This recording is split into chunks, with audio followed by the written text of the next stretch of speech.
Ang pamagat ng episode natin ngayong gabi ay ang bangkay ni Carla. Iwasan ko raw ang kalaro kong si Carla. Yan ang mahigpit na bili ni Lola Minyam. Kaya lagi kaming nagtatago ni Carla para hindi kami makita ni Lola. Minsan, nung hindi ako nakinig, kumuha siya ng hanger para takutin ako na papaluin. At saka dali-dali akong pumasok sa kwarto. 9 na taong gulang pa lang ako noon. Malaki ang katanungan ko sa aking sarili kung bakit ayaw ni Lola na kalaro ko si Carla. Ano kaya ang totoong dahilan ni Lola? Tinanong ko siya. Sumagot siya sa akin na parang nag-iisip. Hindi raw sila nagkasundo ng lola ni Carla na si Lola Chayo. At pinoprotektahan niya lang daw ako. Pinoprotektahan saan? Hadlang man ang hindi raw pagkakaunawaan ng dalawang lola, ang importante, hindi nabubuwag ang pagkakaibigan namin ni Carla. Pareho kami ng pinapasukang paaralan mula elementarya hanggang sa kolehiyo. Lagi kaming magkakampi, lalo na kung may nang-aaway sa amin. Alam naming pareho kung sino ang napupusuan naming lalaki sa school. Wala kaming sikreto sa isa't isa. Alam ko kung ano ang paboritong pagkain ni Carla. Ulaman yan o panghimagas. Hindi rin buo ang araw namin kapag hindi kami magkasama. Ganon kalalim ang aming pagkakaibigan. Pero hindi na maibabalik ang mga yon.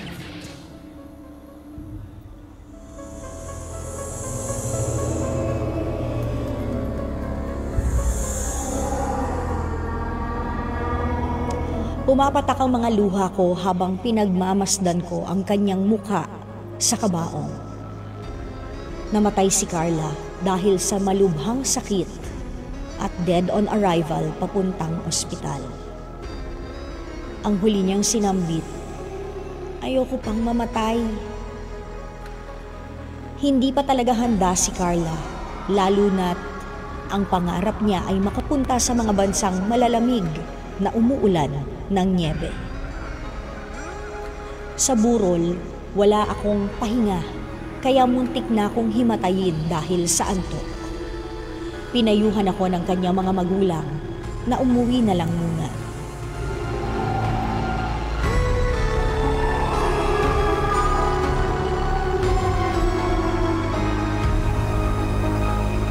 Pagdating ko ng bahay, nagbasa ako ng notes para sa aming quiz at naghihintay na dalawin ng antok. Bigla akong nakarinig ng tubig na sinasalok mula sa balde. Sira po kasi ang aming gripo. Sino ang naghuhugas ng pinggan? Si Inay at ang 2 ko pang kapatid ay nasa burol pa ni Carla. Si Itay naman nasa Maynila at sa susunod na buwan pa iyon uuwi.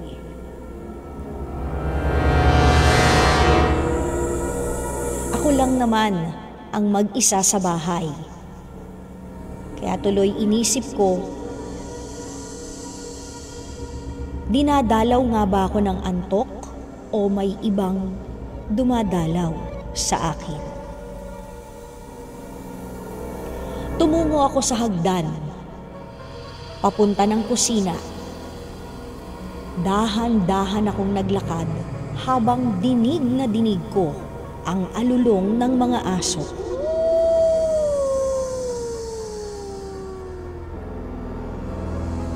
Ang pangit pakinggan, para silang may nakikitang masamang elemento. Ayon kay Lola, nung buhay pa siya, kapag umaalulong ang mga aso, may mga hindi nakikita sila na hindi nakikita ng mga tao, katulad ng mga aswang. Tumindig ang aking balahibo, pero patuloy ang aking paglalakad papunta sa kusina. Kitang-kita ng aking mga mata ang isang babaeng nakatalikod na may mahabang buhok.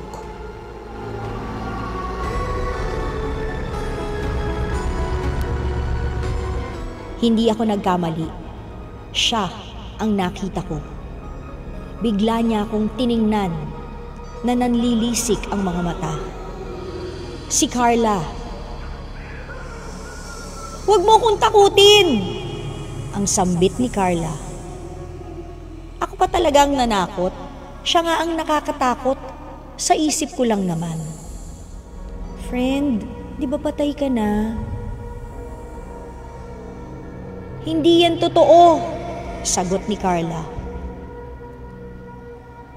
"Hindi, kasama ako sa naghatid sa'yo sa ospital," sagot ko naman, habang nanginginig sa takot. "Anong patay? Tumigil ka nga, may sakit lang ako pero hindi ako mamamatay. Di ba pinangako ko yan sa'yo? Ito nga naghuhugas ako ng pinggan. Bakit hindi nyo to hinuhugasan? Saan ka ba galing?" Sagot ni Carla habang ako ay pinagpapawisan na ng malamig. Lagi kasing si Carla ang naghuhugas ng pinagkainan na parang doon na rin siya nakatira sa bahay namin kapag doon siya namamalagi. "Carla, galing ako sa burol mo. Doon ako lagi. Niyan lang ako nakauwi kaya kahit pinggan, nakakalimutan kong hugasan." Sumagot si Carla. "Anong burol? Hindi pa nga ako patay, Ems. Ano ba? Kita mo, di ba? Buhay na buhay pa ako. Buhay na buhay pa ako, Ems." Habang papalapit si Carla, may naaamoy ako na masangsang na parang malapit ng mabulok. Hindi ko po maipaliwanag pero nakakasuka ang amoy. Ngunit nanaig pa rin ang pagmamahal ko kay Carla at ang pananabik sa kanya. Niyakap ako ni Carla, kaya naman sinuklian ko rin siya ng yakap. Pero habang hawak-hawak ko ang kanyang braso, para itong naagnas at ramdam kong hihiwalay na ang laman sa kanyang mga buto. Habang niyayakap naman niya ako ng mahigpit, biglang tumahol ang aming aso na si White ng napakalakas. Nais nitong pumasok sa loob ng bahay. Nauna siyang umuwi at iniwan nila si inay sa burol. Dali-dali ko namang binuksan ang pintuan dahil alam kong namimiss din ng aso itong si Carla. Ngunit iba ang nangyari. Agad-agad niyang sinugod si Carla. Sinakmal niya ito.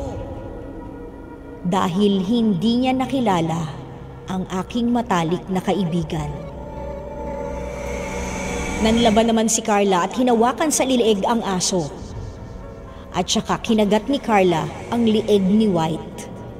Napasigaw tuloy ako ng, "Carla! Wag!"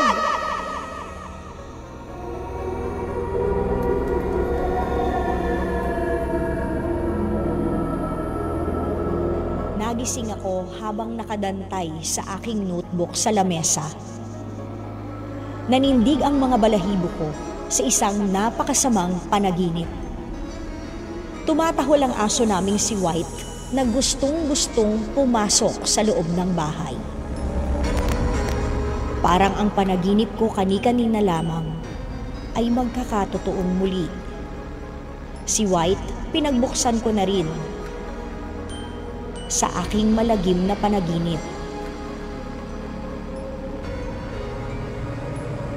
Habang ngayong gising na ako at nasa loob na ng bahay si White, kitang-kita sa kanyang mga mata ang galit.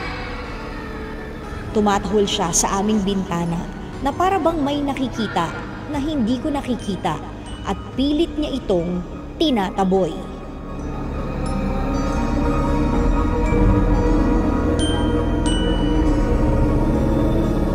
Bigla kong naalala si Lola Minyang. Nagdadalaga na ako noong sinabi niya sa akin ang buong katotohanan kung bakit ayaw niyang maging matalik kong kaibigan, si Carla.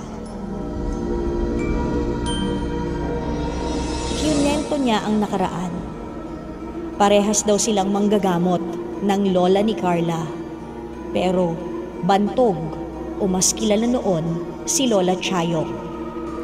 Nadiskubre ni Lola Minyang na gumagamit si Lola Chayong ng itim na mahika.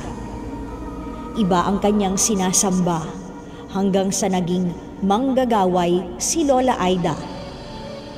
At gumagamit na siya ng mga manika at kanya itong tinutusok ng karayom at sinasambit na debosyonan o debosyon at pangalan ng taong kanyang sinasaktan.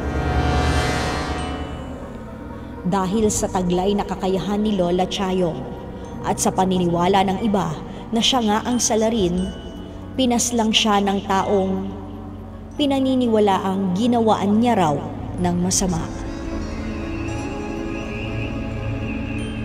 Nakita na lang daw ni Lola Minyang na nakahandusay sa banig si Lola Chayong at wala ng buhay.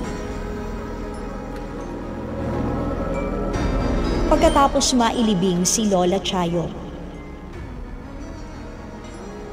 makalipas ang 2 araw, laking gulat ni Lola Minyang na nakita niya si Lola Chayong na nagpapahinga sa tumba-tumbang upuan na nakaputi ang damit. Ang mismong damit na nakasuot sa kanya sa kanyang kabaong.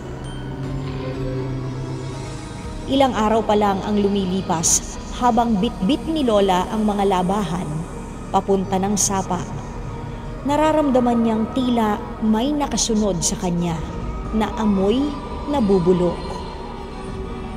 Sa kanyang paglingon, nakita niya si Lola Chayong. Inaagnas na ang mukha nito.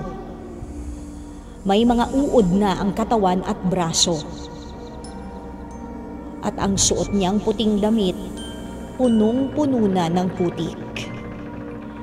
Dali-daling tumakbo si Lola Minyang at binitawan ang kanyang labahan. Ang kwento ni Lola, naging alamanhig si Lola Chayong. Muli siyang bumalik mula sa kamatayan. Pero ang sabi ko naman, makaguni-guni mo lang yan, Lola. At ang sagot ni Lola sa akin, basta mag-ingat ka dahil si Carla ay nag-iisang apo ni Chayong. Si Chayong na inilibing namin ng una ang ulo at patiwarik sa kanyang huling hantungan. Mga kapatid, dito tayo sa totoo. O, yan yun yung boses. Pagbigyan nyo na, minsan lang naman yan. Siyempre, dito tayo sa True FM, hindi ba? Like, share, subscribe, follow ang ating mga social media accounts, ha? At True Network PH. Yun lang ang keyword na hahanapin nyo. TRUENETWORK PH. O, like, share, follow, subscribe para bongga talagang levels natin sa FB, sa IG, sa X na dating Twitter, sa YouTube and TikTok, pati na rin sa mga podcast.